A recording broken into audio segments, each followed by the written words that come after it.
Hello, everyone, and welcome to today's webinar, How to Create Your ABM Playbook. It's a super interesting topic. I received many questions about ABM Plays, ABM Playbook, how to orchestrate, how to create a strategy. So today we're going to dig very deep into this whole scenarios and different ways to create the playbook.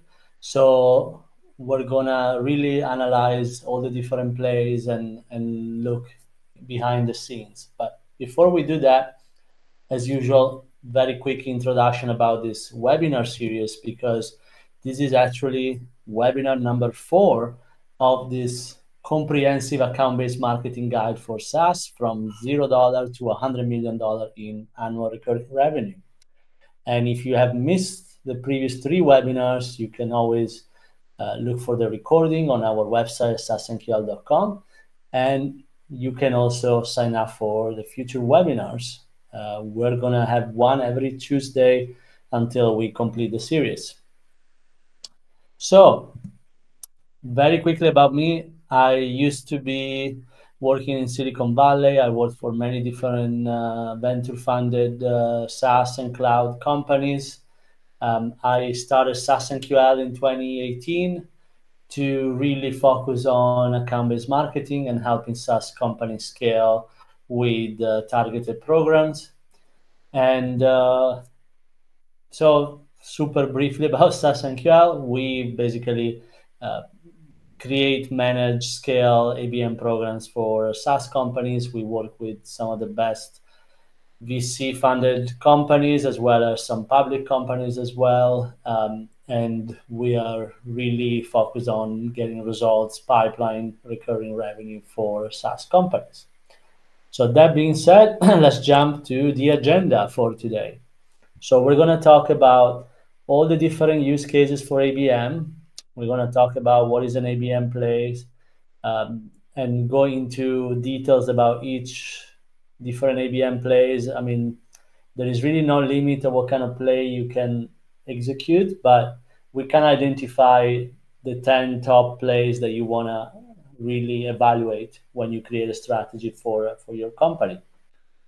Then how you choose the right one, we're going to touch upon that. How you orchestrate all these different campaigns across channels. And then we're going to talk about direct mail campaigns as part of ABM strategy, as well as LinkedIn ads for account-based marketing. So very quickly, ABM use cases, I think I don't have to convince anyone of the value of doing account-based marketing. It's not for everyone. Obviously, it's not always a good approach. It depends what's your business model, what you focus on, etc. But with account-based marketing, you can try to generate new opportunities. You can nurture your best accounts. You can accelerate existing opportunities. You can re-engage lost opportunities, re-engage churn customers or decrease churn as well. You want to convert initial top of the funnel engagement into opportunities, and then obviously open the door with net new accounts that are ideal customers for your company. So these are all very good use cases for account-based marketing. And obviously, it depends what's the stage of your company, depends what your goals are for next quarter, next year, etc. But all of these things can be accomplished with a good ABM strategy. So when we look at a play, is what is an ABM play? How is it that different from a campaign? Is that the same? Is that a synonym of a campaign? Not necessarily. So an ABM play is a campaign, but is where you have multiple channels that need to be orchestrated together. So it's different. For example, if you're running a Google Ads campaign for a particular product or for your software or for anything, you're running the campaign, you set a budget, you create your assets, and you go live, and then you track it. With an ABM play, now you are orchestrating, for example, an email campaign, with an ads campaign, with an event, with a direct mail campaign, with an outbound phone call touch. And that requires a lot of complicated orchestration because it needs to be aligned, it needs to be timed together. So it's very different than just running a simple campaign. And that's why I don't like to call it ABM campaigns. I like to call it ABM plays. And so a play is normally specific for a particular segment that you are targeting. So the easiest segmentation to do when you look at your database or your prospective or existing customer, your whole CRM, basically, you will have a list of cold accounts. Usually that's the biggest bucket for everyone or almost everyone.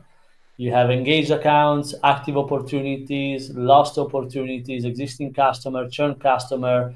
Then you might have identified the top accounts, your whales that are particularly valuable in terms of potential deal size or as a logo recognition, brand recognition, etc. You have a bunch of contacts and accounts that are unresponsive. So all of this segmentation, is very easy to do, but also it unlocks a lot of opportunities because now you can create a play to target specific stage of your marketing funnel and your sales funnel based on this simple segmentation. Obviously, we talked about segmentation in the previous webinar. This is not the only dimension that you want to segment your database. You might have different verticals, you have different product line that you sell, you have different persona, you have different account tiers, you have different territories maybe. Your campaign in EMEA might be different from the one in the US.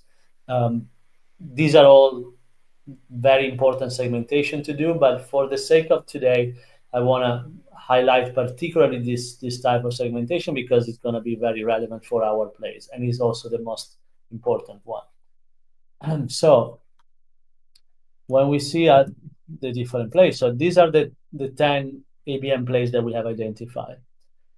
It's the most common, most popular ones. So the first one is the open the door play. And that is, the name says it all, is dedicated to target cold accounts where you have no relationship whatsoever and you want to generate that initial engagement, that initial intro call, that initial interaction, basically. You want to start a relationship. So all of this play obviously are, and ABM in general, when we talked about use case, are for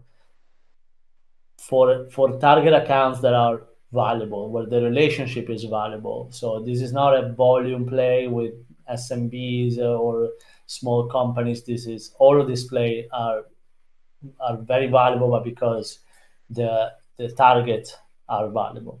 So we're going to touch upon each single one in detail. So before we do that, I want to take a quick look at what are the available channels for ABM, because these are going to come into consideration when we look at the plays to orchestrate. So for each play, I'm combining these different channels depending on what I'm trying to do.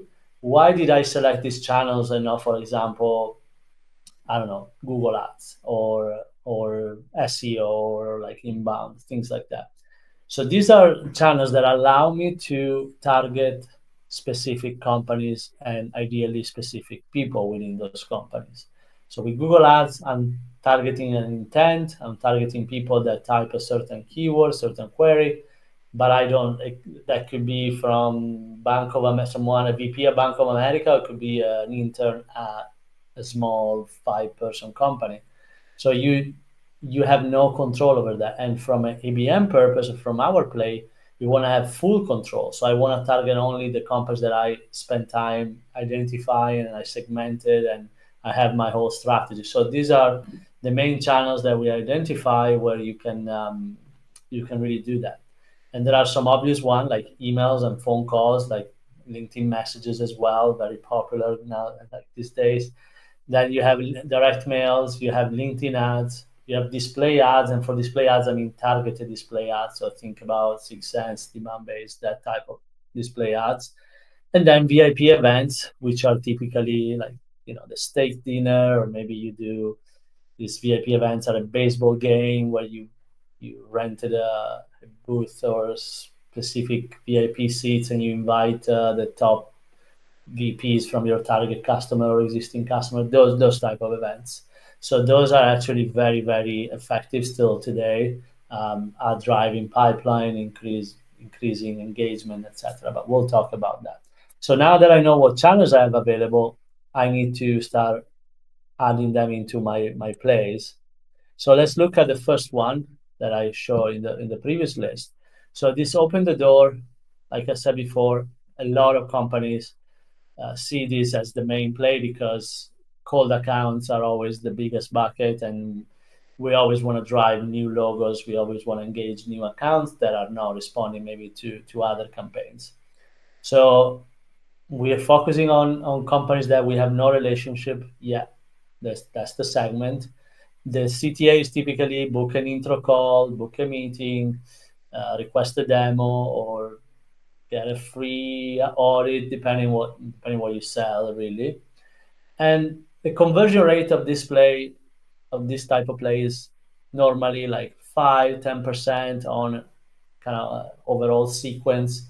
Obviously, this is a play that should be constantly running because you're constantly targeting cold accounts, you're constantly driving new opportunities, and you can also increase that. But it depends on what kind of channel you add into the mix, and it depends how much budget you're investing. Obviously, the higher the budget, the higher the conversion rate, but also the higher your acquisition cost.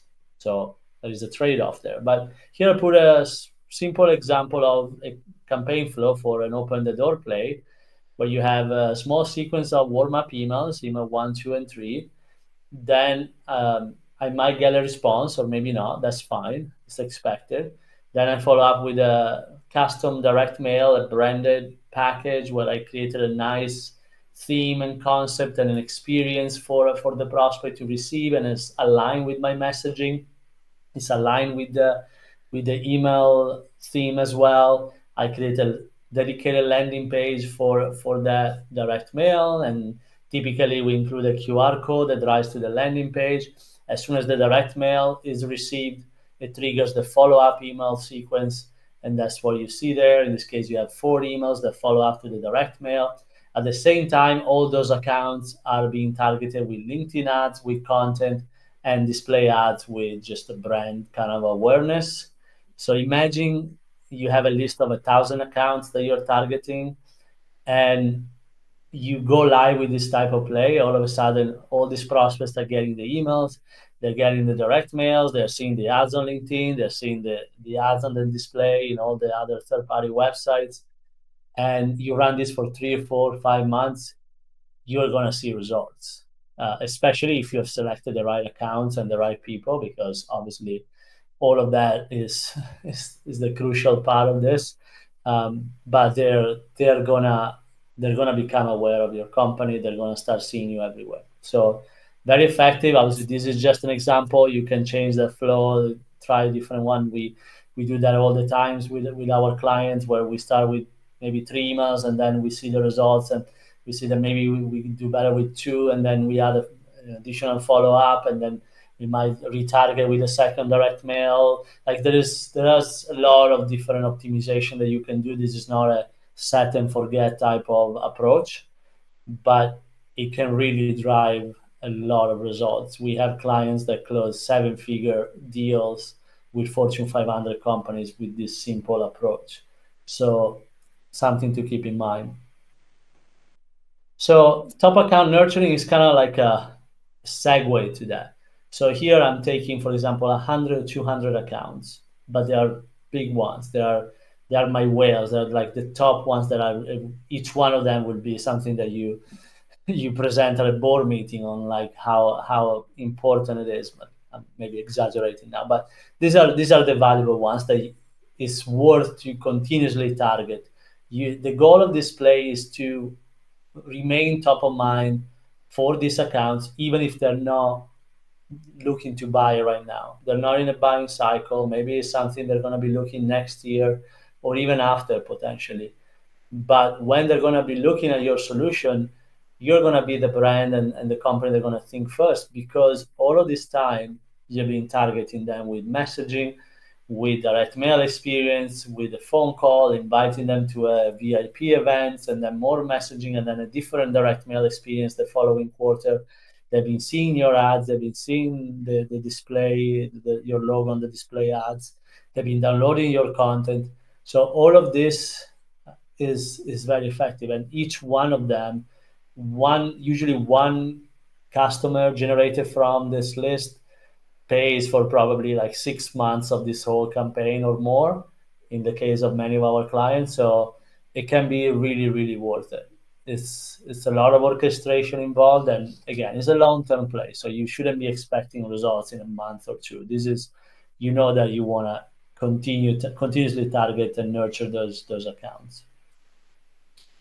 So let's go to the next one. So this is a perfect play, conversion uplift, for companies that have a really strong inbound type of program, and they get a lot of leads from content marketing, from Google, from SEO, and so they generate a lot of top of the funnel leads, including from target accounts. But then they're not seeing maybe a lot of conversion into opportunities. So people download a white paper, they register for webinars, they attend, they're very active on their website, but the opportunity, the sales opportunity, the meeting book, the demo, they're not seeing that conversion. So the goal of this play is to increase that conversion. So that's why the name conversion uplift. So converting MQL to SQL, and you want to track what was your baseline. So what was your conversion before you go live with this play, and then track after a few months that you've been running if you see a lift. And normally we see very high conversion rates here, even as high. I think the highest I saw was above 40%. So in this case, like, we target 100 companies, 40 of them turn into opportunities. So really, really, really high. And here I split high intent and low intent. So high intent, for example, could be someone that came to a wine tasting event that you did. You had a presentation there, like something in person maybe. Or maybe they attended 3 or 4 different webinars and downloaded white papers for a while. So those are, like, you can determine them either by scoring, by number of action, by a lot of different things. And then you have the low intent, maybe someone who just downloaded a white paper and that was it. And you can have different flows for the two segments. So this is a sub-segmentation of your kind of warm accounts and warm contacts, high intent, low intent, and create a different flows. You can easily do that. Obviously, you're going to see one conversion rate here and a lower one here, very likely. So, but that's expected.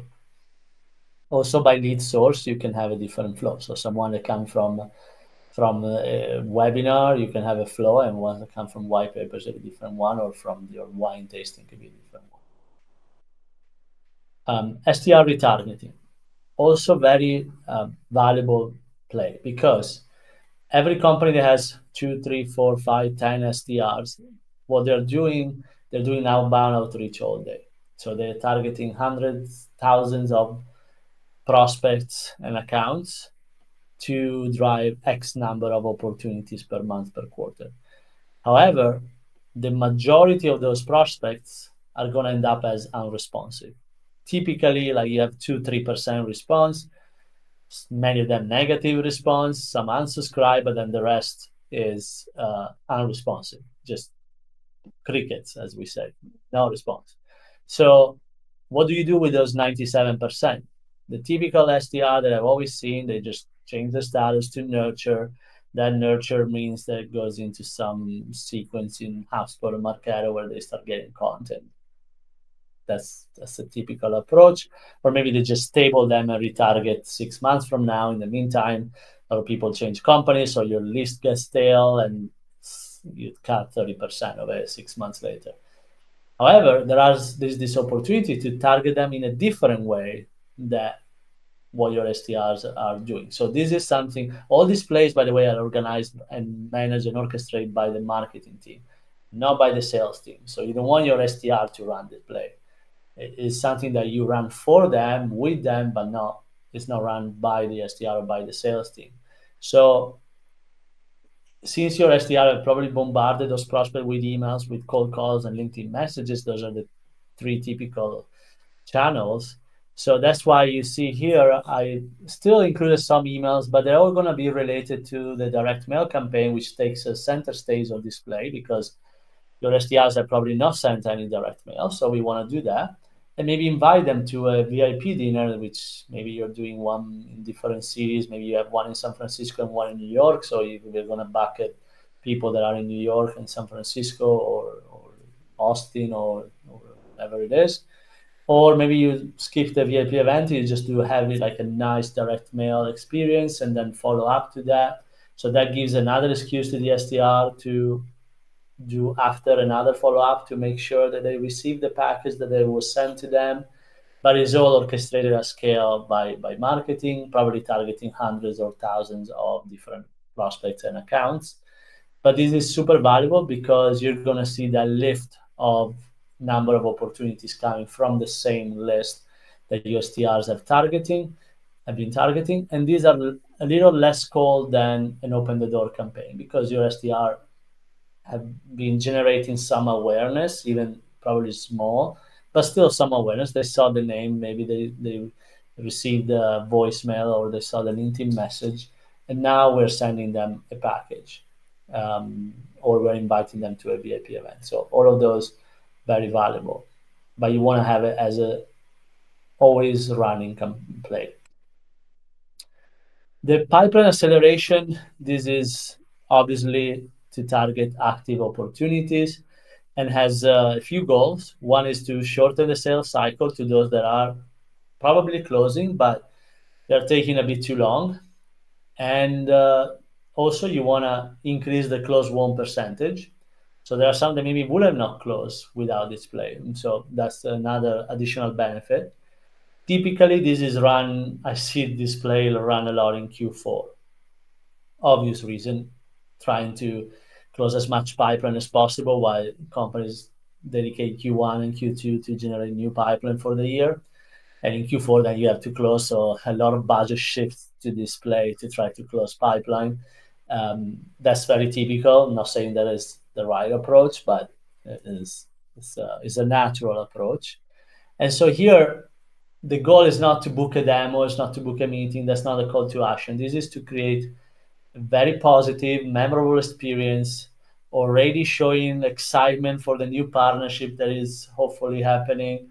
And so you want to send them something really cool with more marketing information or something that would go into details about part of the feature or the solution, and then also address common objection that they might have raised or like a lot of prospect raised, or show case studies as much as possible with other happy customers that you can include in the package and in the email. And then if you are able, you can also create a nice VIP dinner with 20, 30 guests, but let's say 70% of them are your active opportunities and 30% of them are happy customers. So you can get it to interact with each other. I saw that live. We were doing that a lot when I was a branch.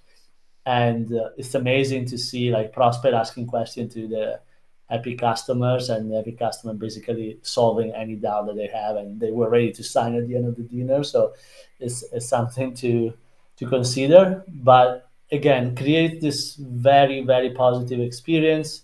A nice gift, nice unboxing, nice branded, curated direct mail can really take you far. The other side of the coin is the lost opportunities retargeting. This is actually a very, very profitable and valuable play.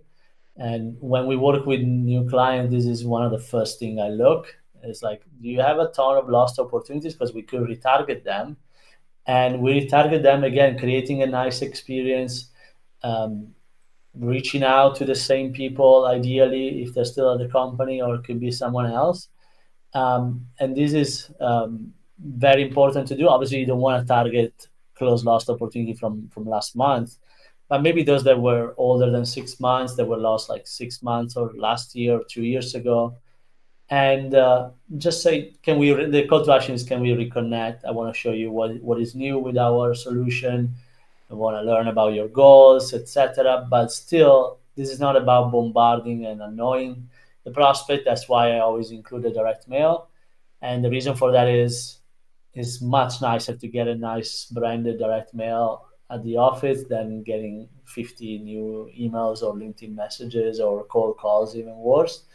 And is much more memorable. And you're going to see the results of this. I always see a super high conversion rate when you target those lost opportunities, which too many times are forgotten and almost never retarget, at least not purposely, like not with purpose. There's usually one sales rep that takes charge of looking like some old opportunities instead of doing this like programmatically and systematically once or twice a year. So the event boost is for those companies that spend a lot of marketing budget for events. I see clients that spend literally hundreds of thousands of dollars a year in trade show sponsorships. So they have a big booth in multiple trade shows. One single event can go for $200,000. So obviously you want to put a lot of efforts to get the maximum out of that investment, and that's why it's important to have a plan also before and after the event. And so what we do at SaaS and QL is many times to create this campaign flow where we follow up after the event, before sometimes and after, but particularly after, with any kind of target accounts that stop by the booth with a nice direct mail, a great experience that is aligned with the same theme and messaging that was showcased at the event, at the booth. So it's something that is going to become immediately familiar to your prospects, but also it's something that avoids a lot of people after the event, 2 days after, they have forgotten everything about that event. So even weeks after, or sometimes months after, you want to bring it back. And so that's what this play is designed for, and is very, very effective. And then the last few plays here. So this is customer upselling, normally for larger companies that have a lot of customers, but maybe they have multiple products, or they want to target different departments, or they just want to get more seats from the same customers. So we created a specific play, again, using direct mail and email combination.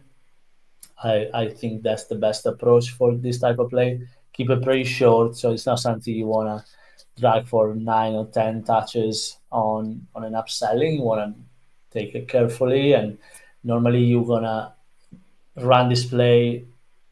The front person for display is the main contact person at your company for that particular customer, targeting the champion at that customer. So there's already a relationship, very hopefully very strong already, but there's already a relationship, and you wanna nurture that relationship and hopefully trigger a conversation about um, selling more seats, selling different products, expanding to other departments.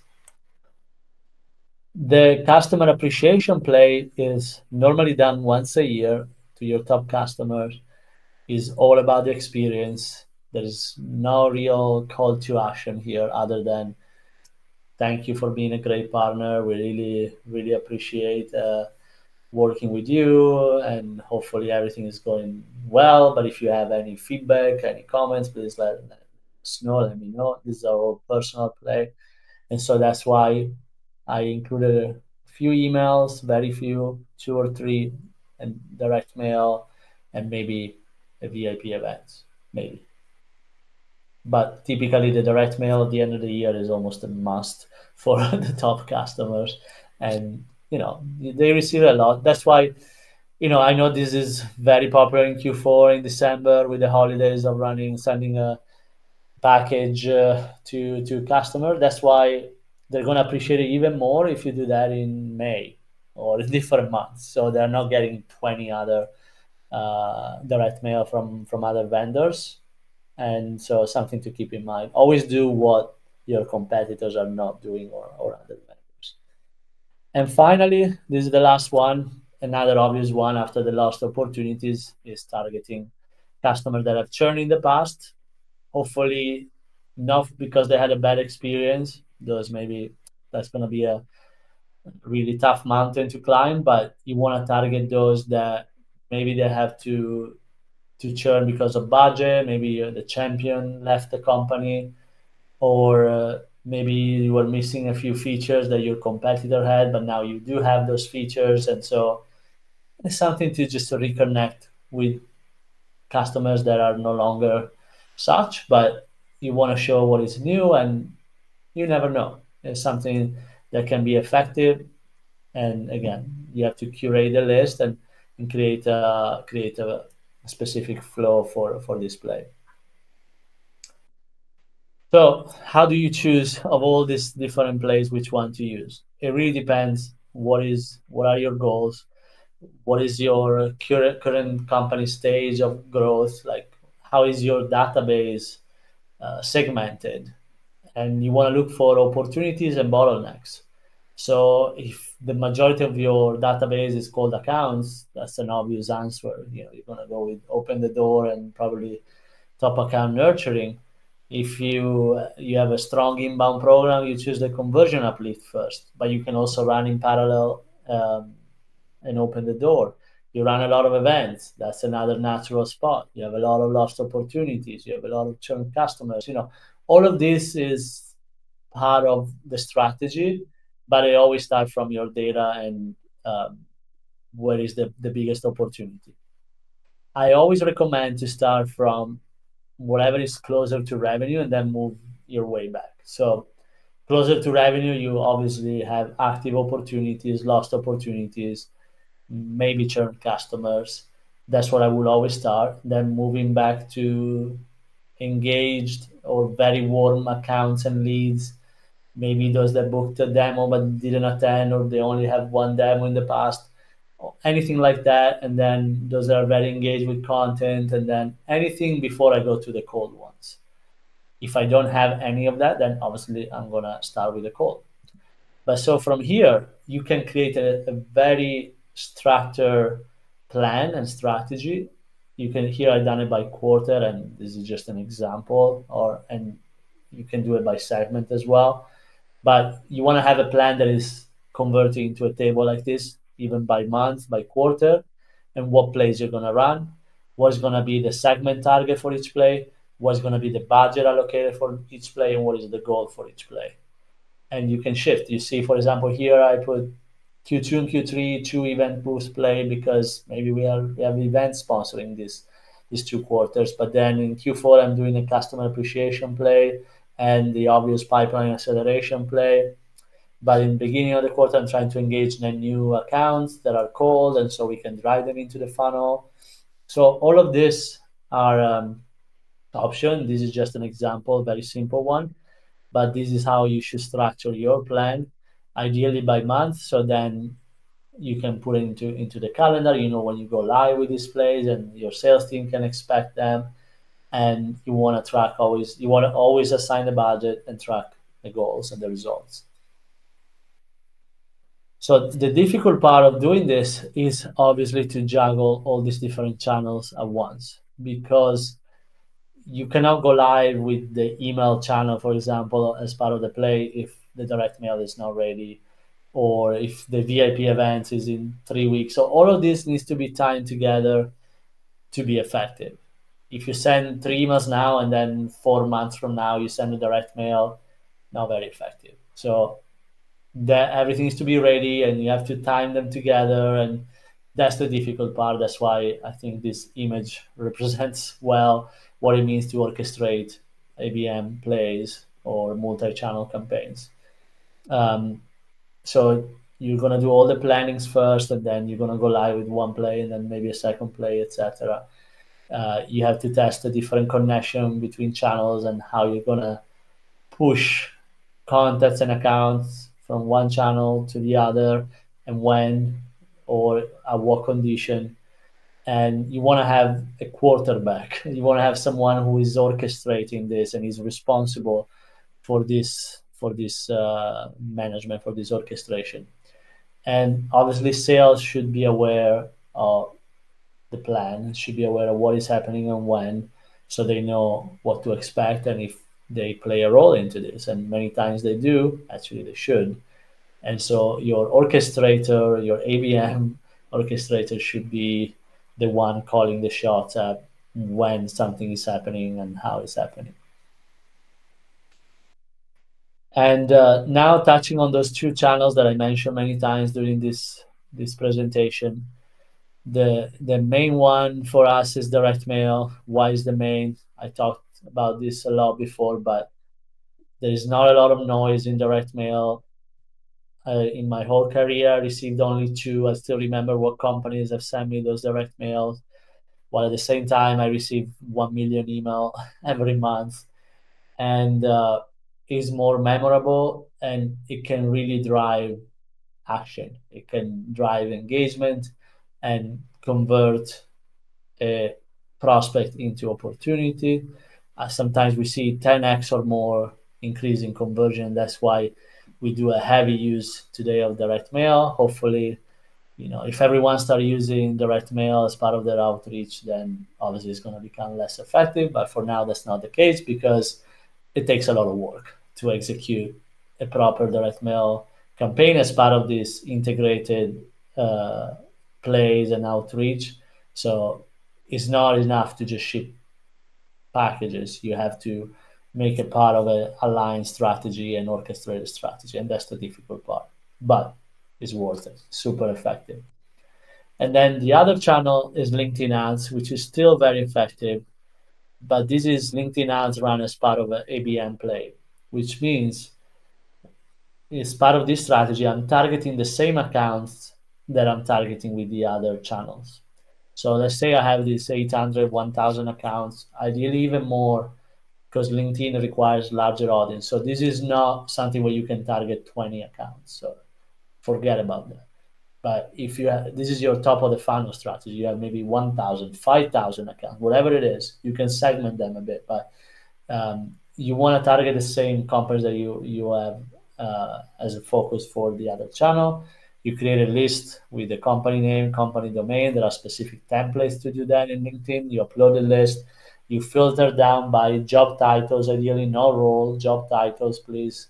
Takes a while to select all the job titles, but it's way more effective. Like I said, you need a larger audience. Think of all your ICP accounts. So those that are good targets, and that's your target for LinkedIn. And you want to focus on a mix of lead gen ads and traffic ads, but all with content ideally. So you want to drive engagement via content. Some of them are going to be gated ads like lead gen ads, where they fill out a form on directly on LinkedIn and they can download the white paper. Some of them you can drive directly to a ungated landing page or a blog where they can read the blog. But both of them are effective as long as you focus on very good content, very useful, actionable content. But then when you have a prospect from a target account that engages, then you want to funnel that prospect into a conversion uplift play to turn that into opportunity. So imagine this. You have a prospect that is part of this list, sees one of your ad with content, with a white paper, fills out a form on LinkedIn, download the white paper, that leads triggers the conversion uplift play. So that prospect immediately receives an email within a day about kind of mentioning with more content maybe, and then another email, then receives a direct mail, then more emails. That's a super effective play.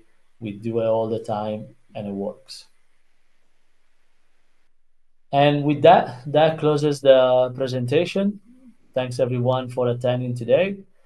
As I mentioned at the beginning, next week we're going to have webinar number 5 of the series, where we're going to talk about how you can plan, measure, and optimize these ABM campaigns and ABM program. So you don't want to miss that. Thanks everyone for attending today, and hopefully I'll see you at the next webinar. Thank you.